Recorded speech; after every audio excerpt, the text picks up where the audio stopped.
시작하도록 하겠습니다. 여러분들 성경을 어떻게 읽다 보면은 이해가 잘 되시나요? 성경 말씀이 모든 말씀들이 다 잘 이해가 되시나요? 그렇진 않죠. 솔직히 말하면 뭐 성경이 그렇게 우리가 읽다 보면 다 이해가 되면 좋겠지만 그 말씀이 다 이해되지 않을 때도 굉장히 많습니다. 이게 뭔 뜻인가, 뭔 말인가 싶기도 합니다. 왜 이런 얘기를 하냐면 오늘 읽은 마태복음 18장 15절부터 20절의 말씀, 특별히 20절의 말씀은 우리 교회에서 가장 잘못 사용되고 있는 본문 중에 하나이긴 합니다. 20절 한번 읽어보고 왜 그런지 한번 읽어볼까요? 20절 말씀 한번 같이 읽어보겠습니다. 시작. 두세 사람이 내 이름으로 모인 곳에는 나도 그들 중에 있느니라. 아멘. 너무 좋은 말이죠. 그렇죠. 너무 좋은 말입니다. 근데 이걸 대부분 어떻게 사용하냐? 특별히 우리 셀 모임 할 때 적게 모였어요. 한 2명 모였다. 그럼 그 2명 모인 그 셀의 리더가 어떻게 하죠? 손을 잡고 두세 사람이 모인 곳에 하나님이 함께한다 그랬어. 그러니까 우리 모임은 소중해. 뭐 이렇게 얘기하나요, 안 하나요? 아마 여기 리더 하신 분들은 경험해 보실. 저도 그랬습니다. 저도 2명이나 3명 이렇게 조금 모인 그 공동체에서 서로 손 붙잡고 우린 할 수 있어, 힘내보자, 화이팅 뭐 이러면서 이렇게 말씀을 했던 두세 사람이 모신 곳에 하나님이 함께 계신데 화이팅 힘내보자, 우리가 좀 더 부흥을 경험해보자 뭐 이렇게 했던 그런 기억이 있는데 물론 그 마음 너무 잘 압니다. 그 정말 안타까운 마음, 정말 이 공동체가 더 부흥하는 마음 너무나 잘 아는데 오늘 본문은 그렇게 사용하면은 원래는 안 되는 본문이긴 합니다. 왜 안 되는지는 여러분 이 오늘 말씀 처음부터 끝까지 쭉 이어가면서 얘기하면서 나갈 텐데 그 얘기를 들으면서 이 본문의 원래 실제 사용 방법, 어떤 상황에서 사용돼야 됐는지 그것들 좀 보려고 하고, 그러면서 우리가 이 말씀을 읽는 법, 말씀을 대하는 법을 조금 보고자 합니다. 자, 그래서 오늘 본문을 원래는 잘 읽으려면 오늘 본문에 원래 이렇게 성경책 보면은 동그라미 이렇게 있고 동그라미가 이렇게 있어요. 동그라미가 뭐냐면 시작, 그리고 마무리 이렇게 적혀 있는 거거든요. 나중에 성경책 보면 있어요. 앞에 본문 말씀 앞에 동그라미 있고 이렇게 하면 이게 시작이다. 이렇게 하거든요. 한 단락의 시작을 동그라미로 표현합니다. 성경 앞에 동그라미로. 근데 오늘 본문의 시작 동그라미는 어디 적혀 있냐? 15절에 적혀 있습니다. 15절. 그래서 15절 말씀부터 한 절씩 좀 보면서 이 말씀을 좀 나누도록 하죠. 먼저 15절 말씀. 자, 띄워줬죠? 같이 한번 읽어볼까요? 시작. 내 형제가 죄를 범하거든 가서 너와 그 사람과만 상대하여 권고하라. 만일 들으면 내가 내 형제를 얻은 것이요. 아멘. 우리 인생 살아가다 보면은 사람과 사람 사이에 문제가 벌어지죠. 그렇죠? 사람과 사람 사이에 관계 가운데 문제가 분명히 벌어질 때가 있습니다. 그러면 이 문제가 벌어졌을 때 많은 사람들의 대처 방법은 어떤가요? 이 문제가 벌어진 A라고 하고 B라는 사람이 두 사람이 있는데 A가 있고 B가 있는데 A랑 B랑 둘이 싸웠어요. 그 싸웠다 하면은 어떻게 하죠? A가 아니면 B가 둘이 푸나요? 아니면 갑자기 쓸데없는 C나 D한테 이렇게 이야기를 하나요? 대부분 A랑 B랑 풀지 않고 C나 D한테 이야기합니다.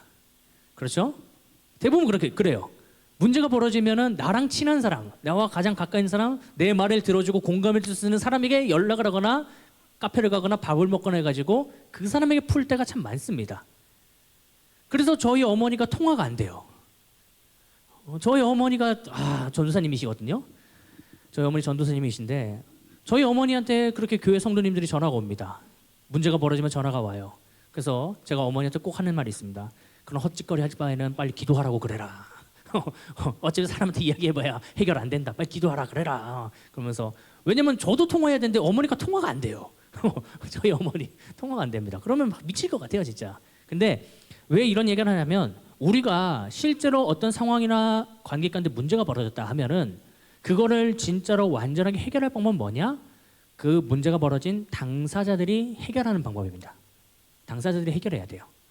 A랑 B랑 싸웠다. 그럼 누가 풀어야 돼요? A랑 B가 풀어야 돼요. 근데 쓸데없는 C랑 D한테 이야기해봐야 그 관계가 해결되지 않는다라고 하는 거예요. 실제로 이 관계가 해결되기 위해서는 A랑 B가 서로 화해를 해야 됩니다. 근데 우리의 현실적인 상황에서 보면은 그러지 못할 때가 너무나도 많다라고 하는 거죠. 이 이야기를 하는 것은 오늘 본문의 가장 핵심 문제는 뭐냐면 화해입니다. 화해. 화해가 중요하다는 이야기를 하는 거예요.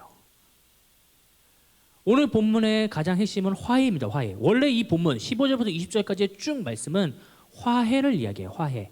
근데 이거는 더 우리가 말씀 보면서 이야기하면서 나갈 텐데, 그래서 15절에 가장 먼저 화해를 하는 방법, 진짜 올바른 화해하는 방법이 무엇인가? 개인과 개인의 문제가 벌어졌다? 그러면 그 개인과 개인이 문제를 해결해야 된다 라고 하는 거죠. 근데 개인과 개인이 문제를 해결해야 되는데 그것이 안 될 경우 이제 해야 되는 방법이 16절입니다. 16절 말씀 보도록 할까요? 16절 말씀 같이 한번 읽어보겠습니다. 시작. 만일 듣지 않거든 한두 사람을 데리고 가서 두세 증인의 입으로 확증하게 하라. 아멘. 자, 여기서 보면은 이거 오해하시면 안 됩니다. 아까 A랑 B랑 싸웠어요. 그럼 우리가 대부분 어떻게 대처한다고요? C나 D한테 얘기한다 그랬죠. 자신과 친한 사람을 데리고 가는 게 아닙니다. 지금 이 말씀은 자신과 친하다고 생각하는 사람을 데리고 가서 내 편 들어줄 사람 데리고 가서 이야기하는 게 아니라 이 16절에서 말하는 것은 무엇이냐면 이 모든 것들을 중재해 줄 수 있는 사람을 데리고 가는 거예요. 중재해 줄 수 있는 사람. 이 모든 문제를 중재해 줄 사람. 교회로 따지면 누굴까요? 중재해 줄 수 있는 사람. 뭐 리더거나 아니면 목회자 를 데리고 갑니다. 대부분 교회에서 문제가 벌어지면 이 문제를 해결할 수 있는 사람 누구냐? 목회자입니다. 목회자를 데리고 가시면 돼요. 근데 대부분 제가 교회를 생활하면서 목회자한테 찾아오는 경우 언제인지 아세요? 문제 다 터지고 자기네끼리 다 싸우고 나서 이제 해결할 수 없으니까 목회자를 찾아오는 경우가 참 많습니다. 그럼 저도 가서 못 해결해줘요. 해결해 줄 수가 없습니다. 그러니까 그렇게 되기 전에 누구를 먼저 찾아야 된다? 목회자를 먼저 찾아와야 된다. 그러니까 1번은 뭐냐? 개인과 개인이 풀어봐라. 근데 개인과 개인이 푸는데 안 된다. 해결 안 된다. 그러면 누구를 찾아와라? 목회자를 빨리 찾아와야 된다. 목회자를 빨리 찾아와서 물고 이야기하고 이걸 어떻게 해야 됩니까? 그럼 중재해보고. 근데 이 중재할 때 서로 이야기를 다 들어줘야겠죠. 이렇게 다 듣고 거기서 중재하고 그 중재하는 이야기를 들어주고 그 사람들은 싸운 A랑 B는 목회자의 이야기를 들어주고 그래서 푸는, 화해하는 그런 모습을 이야기합니다. 이 정도까지만 돼도 공동체가 건강하겠죠. 그렇지 않나요? 개인과 개인이 풀 수 있고 그리고 이 목회자를 통해서 빨리빨리 이렇게 또 풀 수 있으면 이 공동체는 굉장히 건강한 공동체일 거예요. 근데 그래도 문제가 벌어지는 경우가 있다라고 하죠. 이것 그래도 목회자의 이야기를 듣지 않는 경우도 분명히 있어요.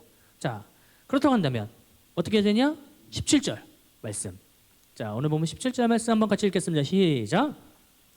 그들의 말도 듣지 않거든 교회의 말하고 교회의 말도 듣지 않거든 이방인과 세리와 같이 여기라.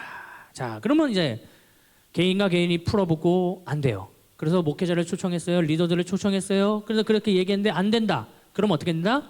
교회에 이것을 올린다. 이 말은 뭐죠? 우리로 조금 따진다면 당회 안건으로 올라가는 겁니다.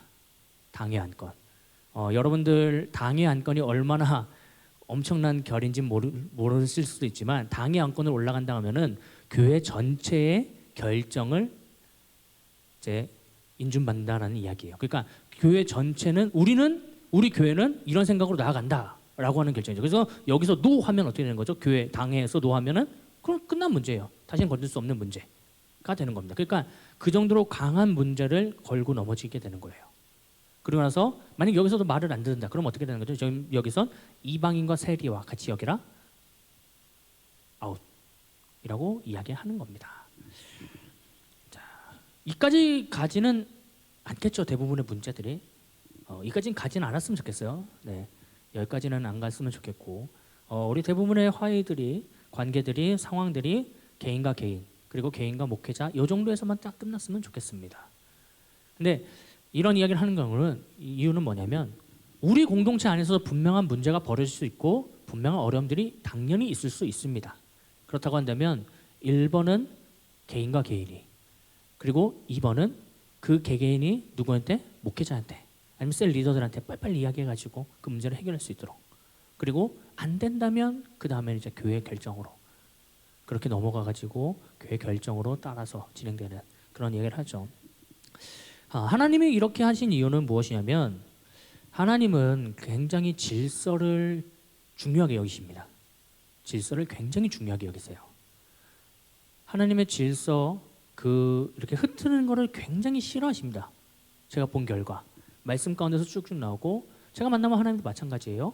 하나님께서 질서를 어기는 것 그리고 흩트는 걸 굉장히 안 좋아하시더라고요.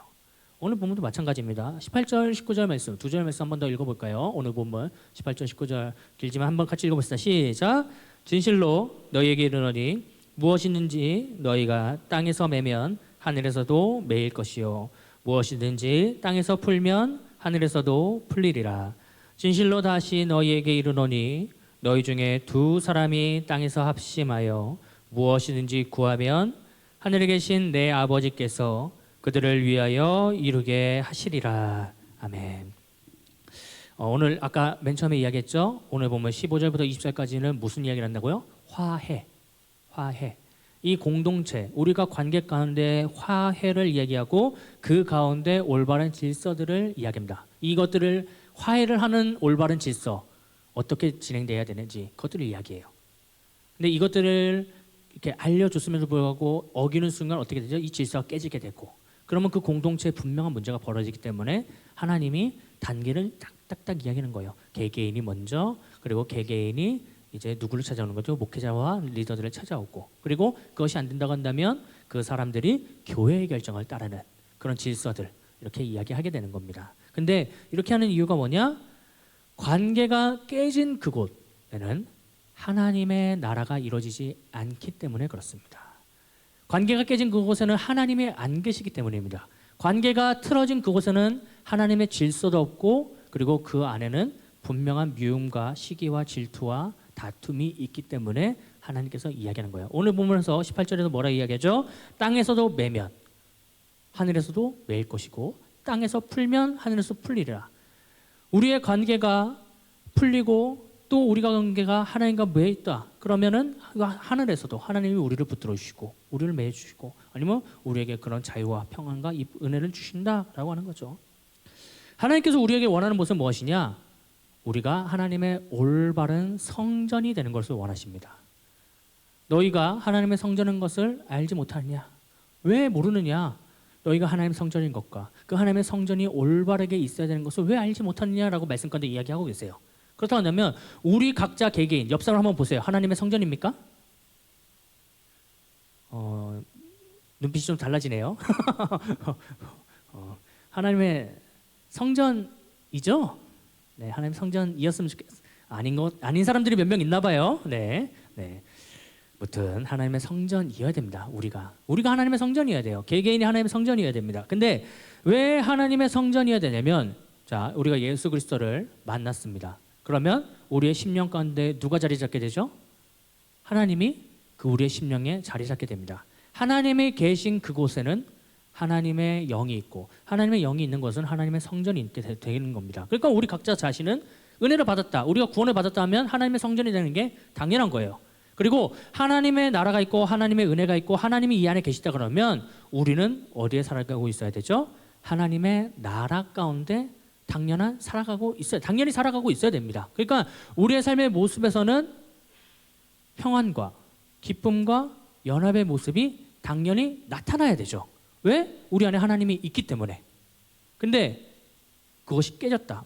그럼 뭐죠? 그 온전한 하나님의 모습이 그 가운데 나타나지 않고 있다. 그러면 우리 가운데 뭔가 문제가 분명히 벌어졌다라고 하는 거예요. 그래서 우리 주위의 사람들을 미워하면 될까요? 안 될까요? 원래는 안 됩니다. 시기 질투를 하면 될까요? 안 될까요? 안 되죠. 근데 시기 질투하고 미워하고 짜증내는 상황이 올까요? 안 올까요? 옵니다. 너무 많이 옵니다. 자주 와요. 분노가 자주 옵니다. 약간 분노 조절 장애같이 와요. 왜 이렇게 화가 나는 상황들은 많아지죠? 왜 이렇게 열받는 상황들은 많아지고 그리고 계속해서 이렇게 스트레스 받는 일들은 너무나 많을지 모르겠습니다. 하지만 그 가운데서도 하나님께서 우리에게 원하는 것은 뭐라고요? 평안, 평화, 화평, 기쁨, 은혜, 연합, 이런 것들을 하나님께서 원하신다라고 하는 겁니다. 쉽지 않죠? 참 쉽지 않습니다. 저는 신앙생활이 제일 어려운 것 같아요. 저도 목사지만 참 믿음 생활이라고 하는 게 가장 어려운 것 같긴 합니다. 물론 요즘은 제가 이렇게 머리를 밀어가지고 모든 사람들이 저한테 친절하게 대해주긴 해요. 네, 이렇게 가만히 무표정으로 있어도 되게 잘 대해주더라고요. 네, 이렇게 예전에 대천에 있을 때 차 끌고 가다가 누가 이렇게 앞에 이렇게 이렇게 막 보복운전 같은 거 하길래 창문 내려서 그냥 평안하시냐고 했더니 갑자기 죄송하다고 하면서 막 가시는 그런 일도 막 있었고, 하여튼 요즘은 그런데 예전에는 그래도 막 이렇게 저를 시비 걸고 이런 일도 있었는데, 그럴 때마다 왜 그럴까, 왜 이렇게 날 괴롭힐까, 뭐 이런 경우도 생각도 했었고, 막 화도 막 이렇게 올라오고 뭐 이런 일도 있었는데, 여러분도 아마 마찬가지일 거예요. 살다 보면 스트레스 받는 일, 힘든 일, 어려운 일 분명히 있을 겁니다. 여러분들 다들 마찬가지겠지만 우리가 사회 초년생이라고 불리는, 뭐 물론 아닌 분들도 있을 거예요. 네, 한 10년 넘으신 분도 있겠지만 거의 대부분 이렇게 사회생활을 한 지 이제 얼마 몇 년 안 된 그런 분들도 있을 거 아니에요. 근데 그러다 보면은 그 가운데 그 고인물들이 하는 그 이야기들 이렇게 듣다 보면 어떻게 되죠? 화가 올라올 때가 분명히 있습니다. 분명히 짜증 날 때도 분명히 있고, 그 고인물들은 당연히 자기네들은 쉽겠죠. 그렇죠. 본인들은 쉬울 겁니다. 하지만 나는 어려워요. 나는 어려운데 계속 그냥 뭐 당연하듯이 이야기하면은 그 가운데 마음이 상처받고 어려울 경우가 분명히 있습니다. 근데 그 가운데서 하나님께서 원하시는 모습이 무엇인가 라고 하면 그 가운데 어떻게든 가장 화해와 평화와 평안이 있는 그 모습을 하나님께서 원하신다 라고 하는 거죠. 그래서 그런 화해와 평화가 온전히 이루어졌을 때 나타나는 모습이 무엇이냐, 20절 말씀 보겠습니다. 다시 한번 읽어볼까요? 같이 한번 읽겠습니다. 시작. 두세 사람이 내 이름으로 모인 곳에는 나도 그들 중에 있느니라. 아멘. 그래서 이 말씀은 원래는 어떤 거냐, 이 화해와 기쁨과 은혜를 나눌 수 있는 사람, 두세 사람이 모인 곳, 그곳에는 누가 있다? 하나님이 있다. 왜? 그렇게 화해와 평화를 할 수 있는 사람들이, 그 10년 가운데 하나님이 있는 사람들이 두세 사람 모였으니까 당연히 그 모임 가운데 누가 있는 거죠? 하나님이 계신 거죠. 그러니까 그냥 아무나 두세 사람 와가지고 야 우리 두세 사람 모였으니까 하나님 있을 거, 이게 아니라 원래는 화해와 평화를 온전하게 이룰 수 있는 사람들이 모여가지고 그 가운데, 그 공동체 가운데 누가 계시다는 거예요? 하나님이 계시다라고 하는 이야기예요. 그러니까 우리가 가장 꾸려고, 우리가 가장 소망하고 우리가 바라봐야 될 공동체가 무엇이냐? 바로 이런 공동체라고 하는 거예요. 올바른 화해와 올바른 평화와 올바른 기쁨과 은혜를 나눌 수 있는 공동체가 되어야지 그 가운데 누가 계시다? 하나님이 계시다 라고 하는 거죠. 그러니까 여러분들 셀 모임 할 때, 여러분들의 셀이 지금 뭐 몇 명 모이는지 잘 모르겠어요. 각 셀마다 최소한 4명에서 많게는 제가 알기로 7명인가 8명까지 모이는 셀들도 있어요. 그러면 그 셀들이 모였을 때 그 셀들 그 모임 가운데서 누가 계셔야 된다는 거예요? 하나님이. 근데 그 하나님이 계시기 위해서는 누가 온전해야 될까요? 그 셀원 한 사람 한 사람이 온전한 믿음을 가지고 온전한 모습으로 나아갈 수 있어야 된다 라고 하는 겁니다. 그러니까 여기 계신 각자 한 사람 한 사람이 신앙생활, 믿음생활 가운데 더 온전하게 나아갈 수 있어야지만, 여러분들이 가는 어느 공동체든 여러분들이 있는 그 자리가 하나님 나라가 되고 천국을 누릴 수 있고 그 안에 기쁨과 화평과 평안을 누릴 수 있어야 된다라고 하는 겁니다. 그러니까 여러분들이 원래는 어딜 가든지 여러분들이 있는 그곳에는 기쁨과 은혜가 있어야 됩니다. 어느 공동체에 가든지. 그러니까 여러분들이 가정 갔을 때도 여러분의 가정에 뭐가 있어야 되죠? 기쁨과 은혜가, 화평과 평안이 있어야 돼요. 없다면 누구 잘못으로 생각해야 돼요? 저 사람? 아니에요. 누구? 나. 내가 잘못이다 라고 생각하고 여러분들이 더 기도하실 수 있어야 됩니다. 그게 성숙한 신앙생활의 그리스도인들의 모습입니다. 그리고 여러분들의 직장에서도 화해가 일어나지 않아요. 그럼 누구 잘못으로 생각하고 가야 돼요? 내 잘못이다. 아이고 힘들지만 내 잘못이다 생각하고 가야 돼요. 그러면서 어떻게 해야 돼요? 내가 더 품을 수 있는 하나님 마음 주세요. 저 그지 같지만 저 인간 내가 받을 수 있는 마음 허락해 주세요. 그럴 수 있어야 됩니다. 그게 정말로 더 성숙한 그리스도인의 모습이라고 하는 거죠. 물론 지금 이 이야기를 하고 있지만 너무나도 이상적인 이야기이긴 해요. 약간 유토피아 이야기하는 것 같은 느낌이긴 하지만 여러분 그럼에도 불구하고 하나님께서 예수님께서 이야기한 그 모든 모습들은 이런 것들을 꿈꾸고 계십니다. 예수님은 이 땅 가운데서도 하나님 나라를 누릴 수 있을까요? 없을까요? 있습니다. 여러분 그 믿음을 꼭 가지고 나가셔야 됩니다. 여기서도 우리가 살아가는 그곳에서도 하나님 나라를 이룰 수 있습니다. 하나님 평화를 이룰 수 있어요. 하나님 은혜를 누릴 수 있고요. 하나님 사랑을 누릴 수 있고 하나님 기쁨 가운데 나갈 수 있습니다. 그렇다고 한다면 누가 그 은혜를 누려야 되냐? 내가 그 은혜를 누릴 수 있어야 돼요. 그러니까 내가 가는 그곳에 하나님의 은혜와 하나님의 기쁨과 평안이 있어야 된다라고 하는 거죠. 어렵죠? 이래도 신앙생활 하시겠습니까? 누가 눈동자로 좌우로 돌리면 안 됩니다. 네. 이래도 신앙생활 할 수 있다고 한다면 여러분들 진짜 응원합니다. 여러분들의 공동체, 특별히 우리 서울수정교회 사랑 공동체는 만약에 이렇게 할 수 있다고 한다면 진짜로 이 시대 가운데 하나님의 빛과 소금의 역할을 잘 감당하고 많은 사람들에게 칭송받는 공동체가 될 수 있습니다. 아무도 아멘이 없는 거 보니까 믿음이 잘 안 가나 봐요. 여러분 진짜 저는 그런 공동체를 꿈꾸고 있습니다. 저는 그래요. 제가 맡은 공동체가 그런 공동체가 되었으면 좋겠습니다. 제가 맡은 이 한 영혼들이 정말로 있는 그 자리에서 영혼을 사랑하고 품어주는 마음으로 많은 사람들과 화해하고 평안을 이루고 화평을 이뤘으면 좋겠습니다. 물론 어려워요. 힘들어요. 알죠. 슬프고 힘들고 정말 낙심되고 낭망되는 상황들 분명히 벌어집니다. 그때마다 오세요, 여러분들. 기도해 드리겠습니다. 진짜요. 여러분들을 위해서 제가 기도할 수 있습니다. 기도를 안 해준 적이 없어요. 근데 이런 상황, 목사님, 제가 진짜로 제가 있는 공동체 가운데 화평을 이루고 화해를 이루고 평안을 이루었는데 도저히 안 됩니다. 무슨 기도 좀 해주세요. 하면 기도 안 해줄까요? 아니죠. 제가 두 배를 몇 배를 해서 열심히 최선을 다해서 막 안수라도 그냥 막 모가지가 다 거북목이 되든 하여튼 열심히 눌러서라도 기도해 주겠습니다. 그리고 막 너무 힘들다. 오세요. 밥이라도 사줄 테니까. 같이 돈가스 먹으러 가요. 커피 한 잔 사주겠습니다. 여러분 조금 느리게 가도 괜찮아요. 좀 연약해도 됩니다.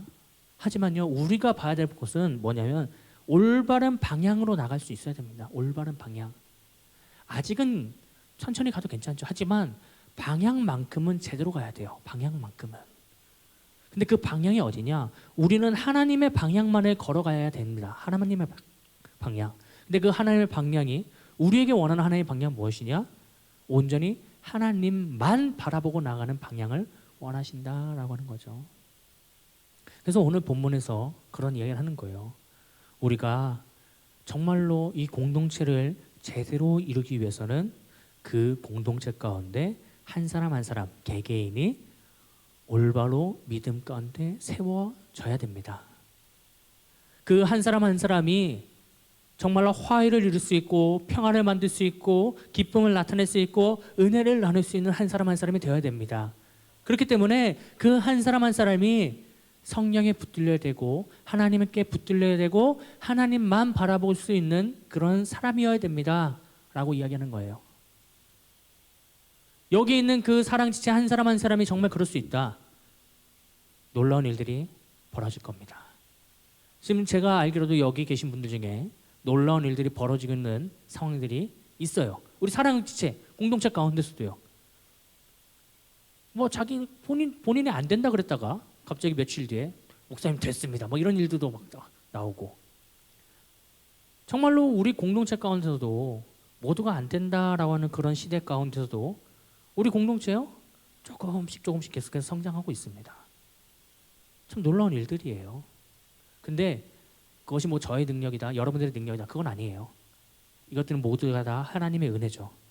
근데 이 하나님의 은혜를 우리가 잘 붙잡고 나갈 수 있다고 한다면 더 놀라운 일들이 우리에게 분명히 나타난다는 거예요. 그래서 여러분들 좀 더 시선을, 좀 더 생각을 크게 잡고 우리 한번 나가봅시다.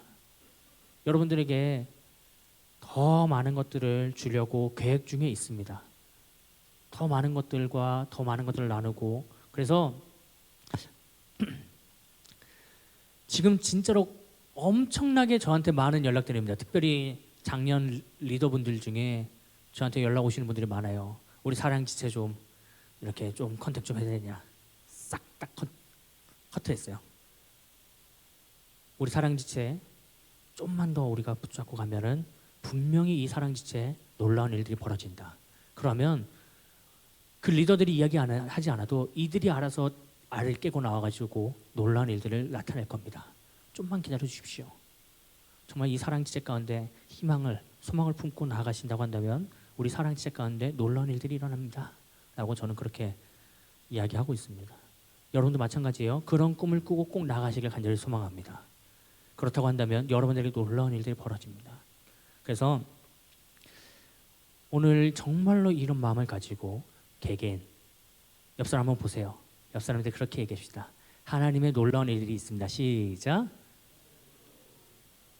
여러분들을 향한 하나님의 분명한 계획이 있습니다. 이 은혜를 우리 모두 소망하면서 누리는 우리 모두 되기를 간절히 소망합니다. 아멘. 자, 우리 찬양팀 나와주시고 오늘 우리 찬양